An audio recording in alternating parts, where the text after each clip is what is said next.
చంద్రబాబు పాలనలో అవినీతి తారాస్థాయికి చేరిందన్నారు సిపిఐ సీనియర్ నేత నారాయణ. 99 పైసలకి ఎకరాలు కేటాయిస్తూ కార్పొరేట్ సంస్థలకు దోచిపెడుతున్నారని మండిపడ్డారు.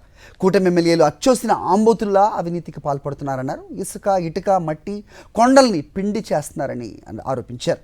ముఖ్యమంత్రిలాగే ఎమ్మెల్యేలు కూడా తయారయ్యారని ఎద్దేవా చేశారు. చివరికి దళిత ఎమ్మెల్యేలు కూడా అవినీతి కోసం కులాన్ని వాడుకుంటున్నారన్నారు నారాయణ.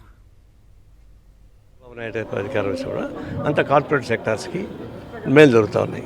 అత్యంత సంపదైన భూములు మొత్తం వాళ్ళకి రూపాయికి 90 పైసలకి ఇచ్చేస్తున్నాడు. అది అభివృద్ధే కదా. అట్లా అభివృద్ధి నాకేం అభ్యంతరం లేదు. అలాంటి అభివృద్ధి తప్ప కింద ఏం అభివృద్ధి అయిందంటే ఒక అభివృద్ధి అయింది. ద్రవ్యోల్బణం పద్ధతిలో అభివృద్ధి పెరిగింది. ద్రవ్యోల్బణాన్ని దృష్టిలో పెట్టుకొని గతంలో మాకు ఇచ్చింది మీరు 5%, అది సరిపోదు సార్, ధరలు పెరిగినాయి సార్, కాబట్టి 10% అని చెప్పేసి చెప్పి తీసుకుంటున్నారు. అదే అభివృద్ధి. అచ్చేసిన ఆంబోతులు ఎక్కడికి పోయినా దాన్ని దండం పెట్టుకుంటారు, దాన్ని కొట్టరు. కూరగాయల మార్కెట్లో దూరుతుంటాయి, వాళ్ళు దాన్ని తెరవరు, దండం పెడుతుంటారు. అంటే అచ్చేసిన ఆంబోతులాగా ఎమ్మెల్యేలను తయారు చేసినాక ముఖ్యమంత్రి ఇంక వాళ్ళని పరిపాలన సాగిస్తున్నాడు. ముఖ్యమంత్రి ఎమ్మెల్యేని కంట్రోల్ చేయగలడా? కంట్రోల్ చేసి పోతాడు, కంట్రోల్ చేయడు. వీళ్ళు ఇసుక మేస్తున్నారు, కొండలను మేస్తున్నారు, మైన్స్ మేస్తున్నారు, కొండలు మింగేస్తున్నారు, అన్నీ చేస్తారు. ఎవరు వాళ్ళని అడిగానికి వీల్లేదు.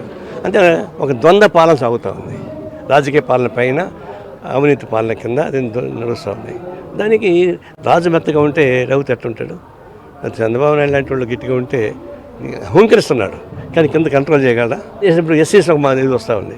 ఇప్పుడు గంగాధర్ నెల్లూరు ఎస్సీ, ఆయన పేరు థామస్, ఇంకొక అతను శ్రావణ్ కుమార్ తాడిపల్లి. ఆ రోడ్ కాస్త ఎమ్మెల్యేస్ మాత్రం లంచాలు తీసుకోవచ్చు, ఇసుకలు అమ్ముకోవచ్చు, కొండలు అమ్ముకోవచ్చు. చేసా మేము దళితులు మేము చేస్తే తప్పు వచ్చిందా అని చెప్పేసి అంటున్నారు.